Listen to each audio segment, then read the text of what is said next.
Now, in this recent series of videos, we have been exploring what it means to be a Buddhist. And today, I think it would be helpful to discuss a little bit about what makes Buddhism unique and different from other spiritual traditions. Because if it was the case, as many people claim, that basically all religions are the same, then what need would there be to follow one particular religion? It certainly is the case that all spiritual traditions share some common ground. For example, nearly all religions teach that you should not kill, lie, or steal, etc.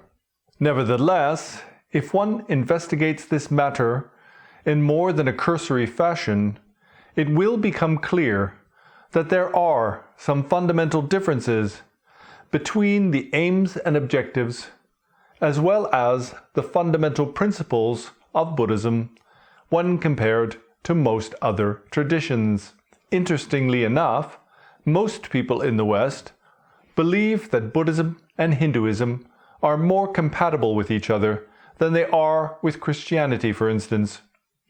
But the truth of the matter is that Christianity and Hinduism are more compatible in terms of philosophical view because they both believe in a creator God who is responsible for the universe and everything in it. Conversely, Buddhism fundamentally rejects this notion that there is such a divine creator of the universe. Both Christianity and Hinduism posit the existence of an eternal soul, a position that is likewise not accepted in the Buddhist doctrine.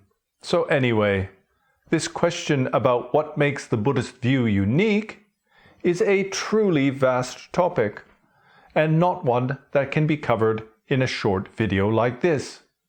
So today, I will just address a single relevant issue, and that is, what is wrong with the world?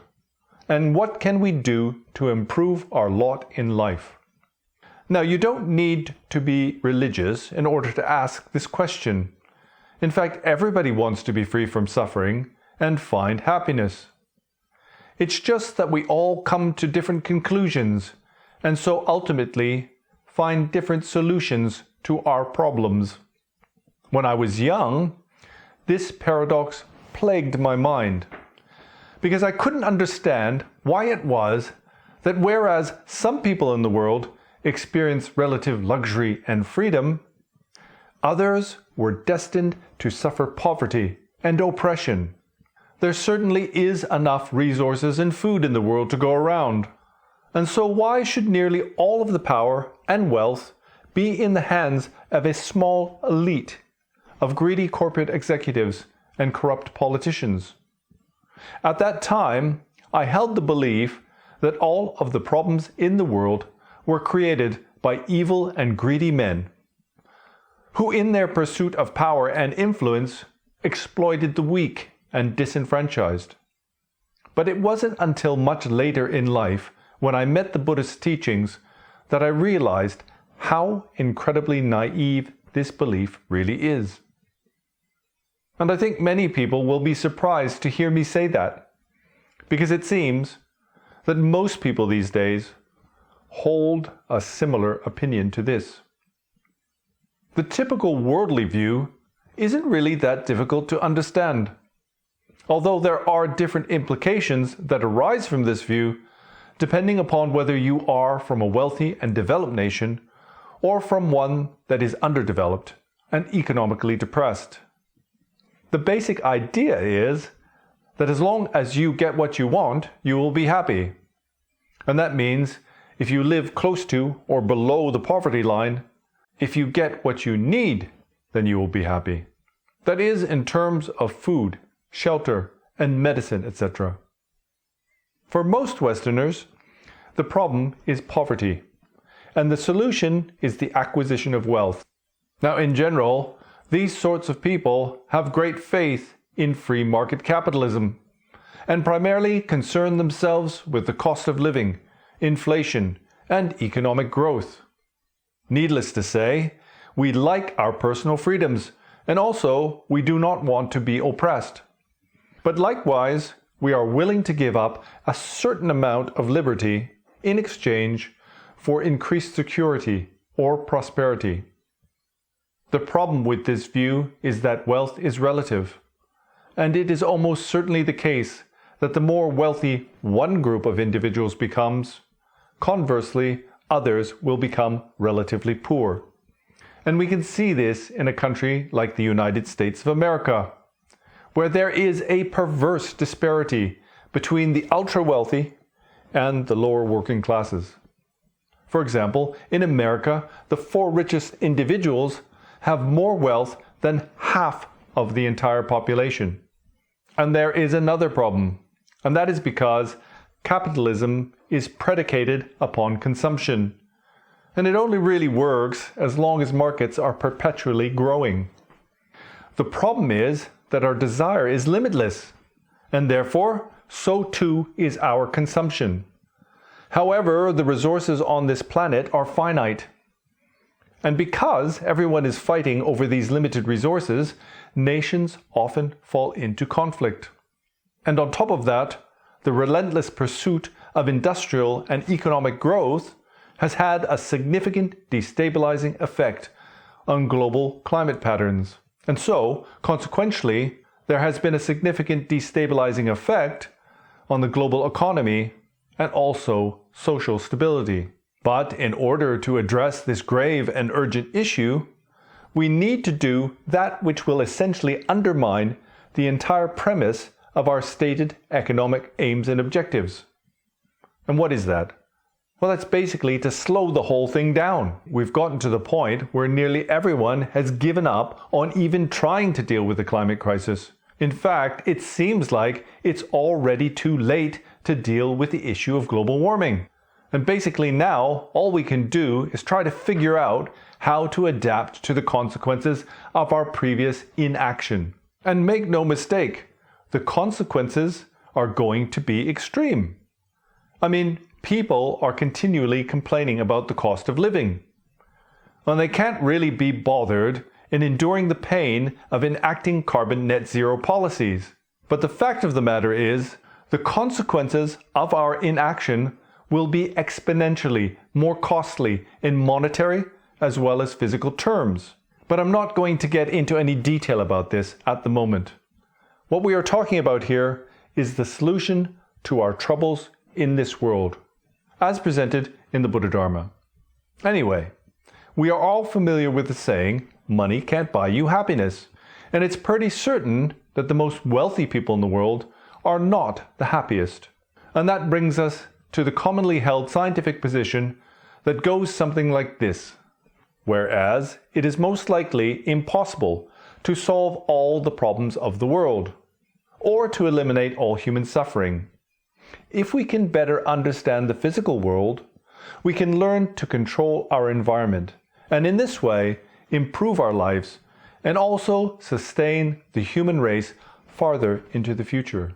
Well, obviously, as is the case with the environment, even though there may be an overwhelming amount of evidence to support the claim that human activity is having a negative effect on global climate, if no one believes the scientists or otherwise chooses to ignore their findings, then their knowledge is of no use to us and cannot help to improve the world.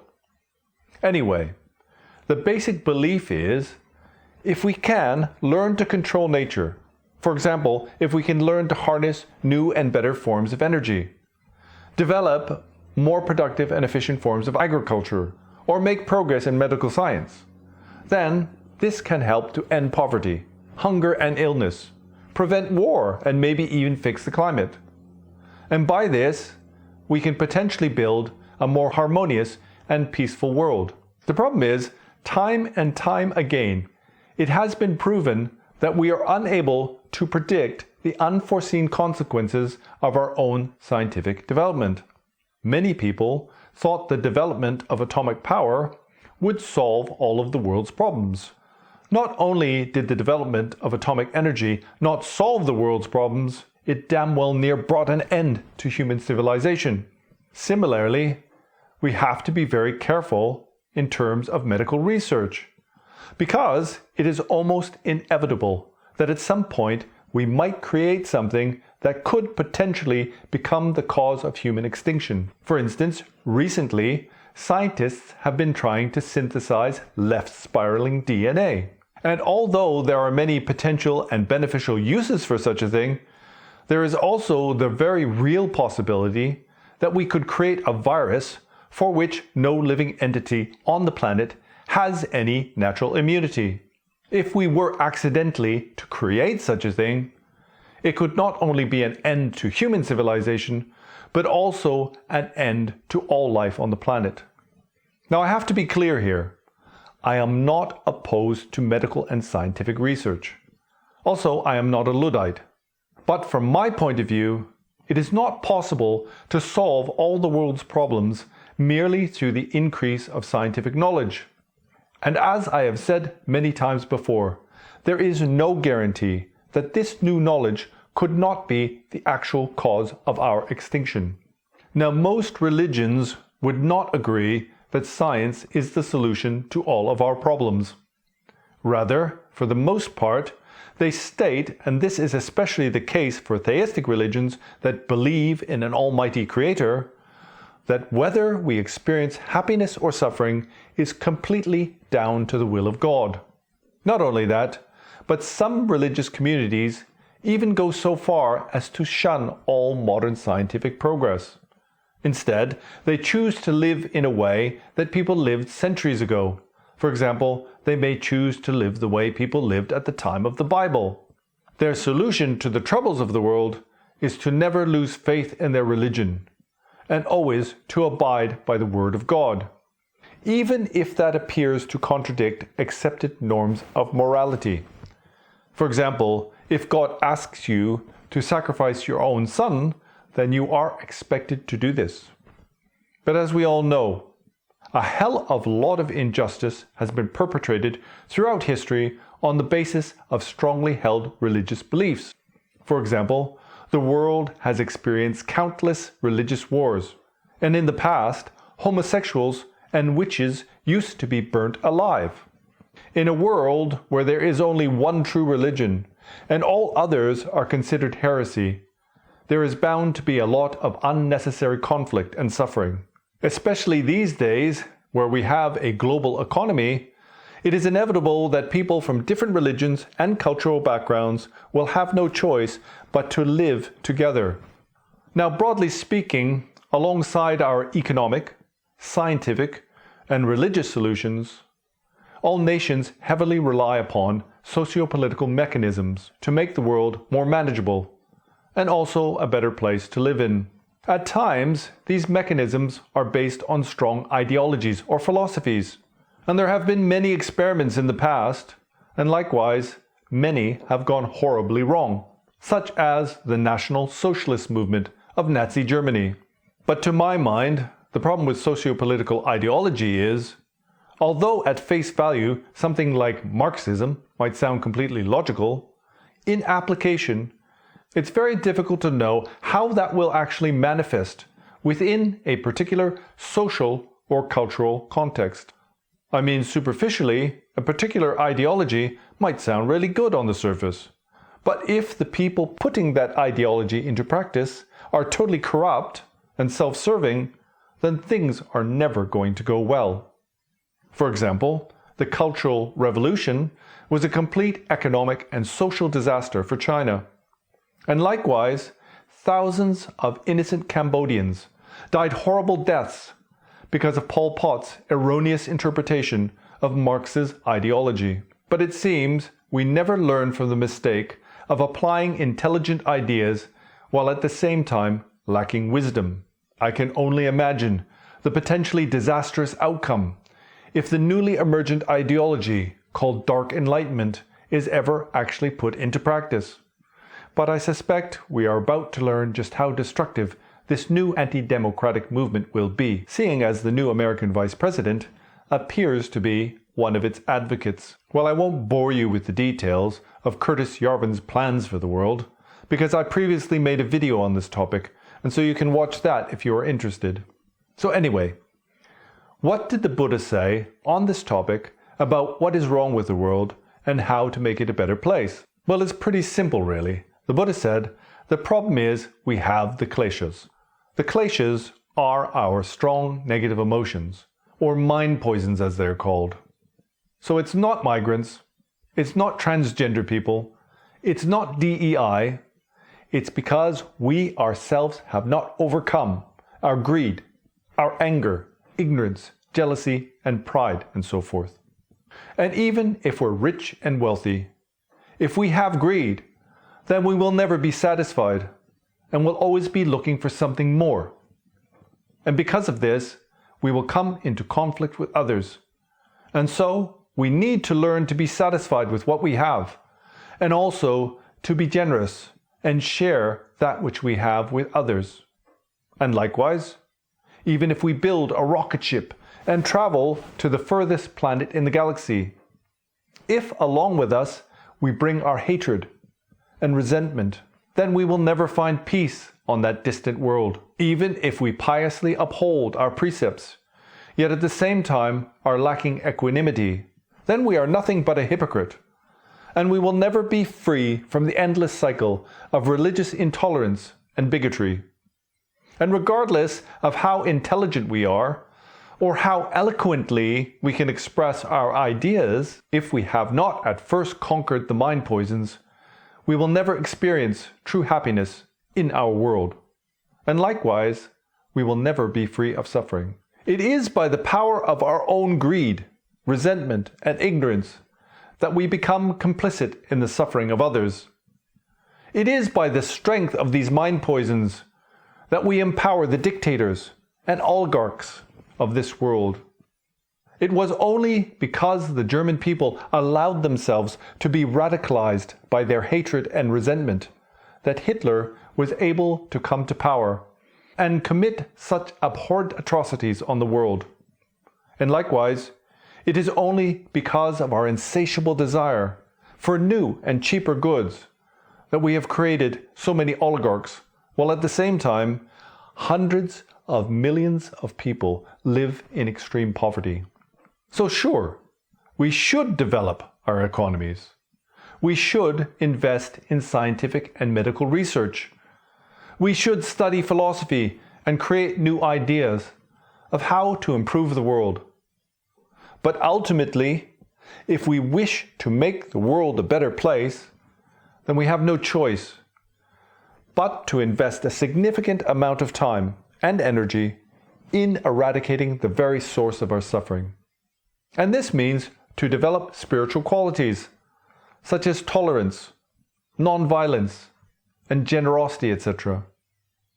And in order to do this, we need to engage in spiritual practice, doing whatever we can to eliminate our anger, greed, and ignorance. Well, that's about all I've got to say on this profoundly difficult topic. I only hope that I haven't said anything to offend, and that something in what I've said may be of use and benefit to you in your life.